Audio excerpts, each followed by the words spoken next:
Hello, this is PSKV coming to you in the comfort of your home. Okay, make sure you hit the subscribe button, all right? Do that for me. Now, the hot topic going to be Ariana Grande and dealing with Bishop Ellis. That's right, Bishop Ellis and Ariana Grande is the hot topic that is going all over the world right now. I'm telling you, the bishop couldn't keep his hands to himself. That was no, no, no. And what make it so bad, he was the MC. I tell you, he was conducting himself as an MC for our famous queen. That's right, Aretha Franklin. Now, how in the world that you the bishop, but now you want to become like you on the BET Awards, and you want to be making announcements for the celebrities. Every celebrity that was there was given honor, and they was in the house of the Lord. So it was not about getting up there making jokes and calling Ariana Grande that she was from Taco Bell. You understand me? She was a food to eat. Now go ahead now, Bishop. Now you know you need to go somewhere and sit down. So you know that was a sexual remark. I tell you, the dong bells are ringing. Now that is truth in spirit. Now what is next to a food for a man when he's seeing a woman, you understand me, that he is lusting for? He gonna think about food. So he gonna think about eating. That's what he was doing. So he was giving sexual marks right then and there. I thought you was a food. I thought you was a menu. I thought you was Taco Bell. But yet you got your hands gripping on her breast. Come on now, Bishop. This is all out of order. Come on now. And then you want to come in with your apology, and you want to come in and say, I apologize. Okay, I apologize due to the fact that it was a long service, and everything was going. Look, Aretha Franklin's service was long due to the fact of her lifelong, I'm telling you, achievements, awards, and achievements that she have done with the equality movement. And that service was representing the long fight that we all had to get to the point that we are at today. So let me tell you, I had to watch it. Yes, it was had to, because it was a must for me to also be part of the history, because Aretha Franklin, I tell you, she fought the good fight with Martin Luther King, Rosa Parks, to the best, down there with Jesse Jackson. And it was a blessing to see Jesse Jackson even at the homegoing. Yes, it was a blessing to see Jesse Jackson at the homegoing, and health and strength and being able to stand. And the beautiful blessing of even Tyler Perry was there. I'm telling you, it was Al Sharpton, New York famous. He was there. Also, who walked with Aretha Franklin in the civil rights movement and knew a lot about her life. It was a blessing to see those in legacy that know her. And even the testimony of Smokey Robinson, just blew out everybody's mind to know Aretha from his childhood, to even keep a friendship that strong. And you want to get up there and talk about, some craziness about food? Come on, man. That is just crazy right now. Now, we want to look at a factor here with Ariana Grande, a mouthful, Ariana Grande. Okay, now, the reason why I'm saying we need to look at this, you can see Fantasia in the black dress. And Fantasia is wearing this black dress due to the fact when it was dealing with Aretha Franklin BET Awards, when they was giving honor to her as queen.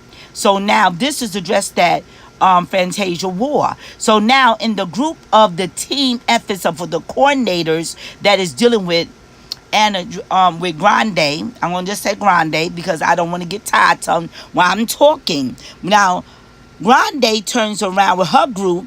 They decides that this black dress could be all right because Fantasia wore a black dress, a short black dress, when she was performing for the BET Awards on the benefit, due to the benefit of giving honor to the Queen, Aretha Franklin.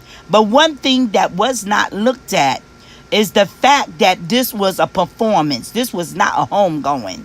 And also, Ariana Grande also performed with Aretha Franklin at the White House. And when she did this with the White House, if you go back and look at some of the old footage, you will see that she is standing there with all her youth and all with a black gown on, long to the ankle. So now how in the world you going to come in now and now at the home going and wear something short? This was coming into now saying it's okay, wear something short. She's young, she's a young lady, and she don't know too much of this or that. But if you come in formal at the White House, you come in with, I mean, dressed to the fullness in a formal wear, and you dress now with a gown on, and you singing with the queen and singing with fabulous celebrities that was there. Jill Scott was there, you understand me, Patti LaBelle was there. These people was all up in there dressed to the extreme, not showing no skin. But here it is, only skin could be shown if it was like a T-strap dress that was still fully length gown. This is the part that we have to look at. All right, I want you to tune into what Smokey got to say, because he in the same agreement that I am in right now. Good to see you. How was Detroit? How was the funeral? It was done very beautifully. There was another bit of controversy that Ariana Grande, some people criticized her wardrobe, saying that her skirt was too short, and at a funeral it's not really the time and place for such fashion. Other people backed her up. Did you have any comment on that? Well, she's a young woman. She's a young woman and she's doing her young thing. And yeah, I think it was inappropriate. Yeah. I do. I think she could have. I love her. I love her. I think she's a great talent. And I think about somebody in her camp should have told me she was at the funeral and not let that happen. But she should be a little more respectful and mature about her clothing options. I don't think she was trying to be disrespectful. I don't think she was just trying to be disrespectful. It was inappropriate. Okay. And somebody in her camp should have told her. You know? Did you think any of it was overly political or inappropriately? No, I don't. Because Aretha was an activist and she was a very strong woman. And they were just giving her props and letting people know that she wasn't only a singer, she was an activist, and she was very powerful in the civil rights movement. So I don't think it was overboard at all. Okay, but do you think that the president and his comments about "she worked for me" was that respectful? Well, what does he say? He said something stupid every day. Some are talking about that the service was politically too long, or it was just too long. But let's talk about this here, because for one thing, for the young people to recognize, for the civil rights movement, it was a long fight. We would not have the rights that we have today. And it's about taking it serious. Some people done got so comfortable, they don't recognize the fight that we had dealing with the civil rights movement. And dealing with Aretha Franklin dad, who was in the church. The churches played a very big part. And her dad was a major part in the civil rights movement. He was fighting right along besides with Martin Luther King, Rosa Parks, Abernathy, and a whole lot of the greats, in dealing with even down to Jesse Jackson in his youth, was right beside them fighting for this cause. So now when Aretha Franklin, she became a voice, an anthem for this here cause. Her and Mahalia Jackson both became very much dealing with the pioneer part of changing not just America, but changing history when it came down to music, to get messages, codes inside of the music. So when she left here, it was not just saying that we're going to talk about that this was a leaving of just a celebrity. No, this was a world had to stand still,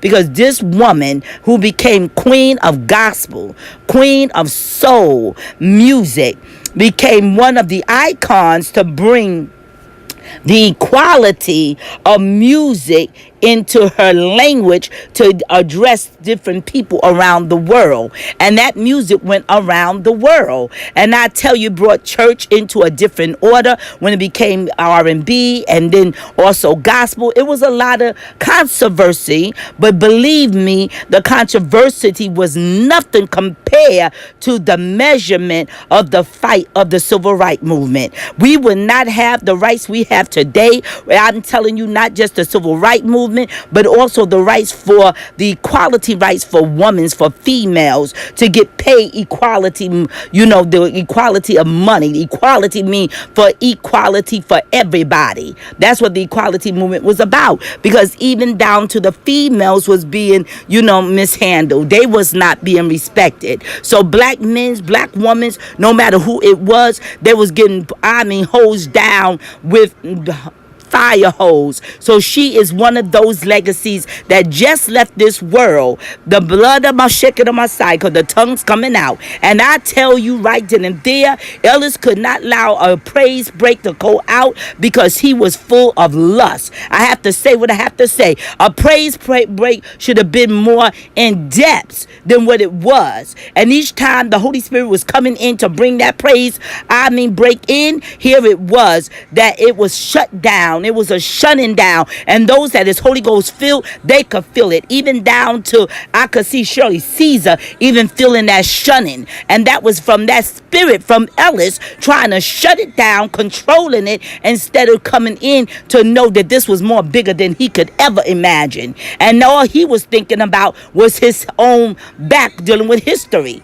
You understand me? This history is not just for Ellis ministry. This history was for everybody, church, everybody, denomination, everybody that is coming in dealing with religion. Even Farrakhan showed that area because he was there. And also Aretha Franklin have stood by Farrakhan. You have to go into reading and knowing more about her legacy. You understand? Because her legacy is deep. And that's why Farrakhan was sitting on that front line, because she was right there sitting on the front line with him. We have to go deeper to understand history when it comes down to the black movement.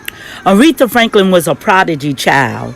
And a prodigy child means you are born into your gift, activated into your gift. So even Smokey Robinson, who was a witness of that, he even saw Aretha Franklin at the age of 5, 6, 7 years old, sitting at a piano, I'm telling you, and doing what she had to do. With music already built up in her. You understand me? Trained by a voice that her daddy was told that his voice was the $1 million voice. His voice was, powerful. So this was one that taught his own daughter how to sing. Yes, there have been remarks about, the things that was going on, but we are not here to talk about negative things. We are here to talk about the positive things. And no matter what, Aretha Franklin is being honored because she kept her daddy legacy alive. She kept his legacy. She kept Martin Luther King legacy alive. She kept on fighting the fight that she was taught as a prodigy child, raised in the church. And even though she was still singing R&B, she still kept her foundation of her roots of the church inside of her. That was a major point that the world was standing still to see, because she introduced us to another genre of music that they never had even heard before. So that is the major avenue when God is introducing things with music, and she was one of the key factors that music was just pouring out of her with keynotes. So back in that time when they were singing about love and the different things, it had keynotes in that. It had messages that was inside that music. And now we have music today cannot even touch the legacy of the history of the music. So that's why that service was so long. If you did not want to stay, you could have got up and go. But the ones that was watching is the ones that had a big mouth to say. I saw Tyler Perry sat right there with great honor on the front line, and he sat there, positioned himself, and he did not budge. He sat there and waited for his turn to get up and speak on that behalf. And everyone else did the same thing. The political office sat there and they waited just to wait. And they didn't care if they had to fall asleep and just take a nap for a second. They did not want to leave. That was the major avenue that we have to look at. You understand me? I remember when I'm one that was a blessing to go and visit Tyler Perry's studio. and it was me and my coordinator had went, and it was his studio, and we was the first two to ever go in. At that time, Tyler Perry was not there, but he made sure that everything was set up for our visit at that studio. He made sure of that, and that's why I respect him to this day. He has lots of hospitality in him, and I saw the man of honor sat there next to Silsey Tyson, and he sat there with honor to give tribute to the Queen.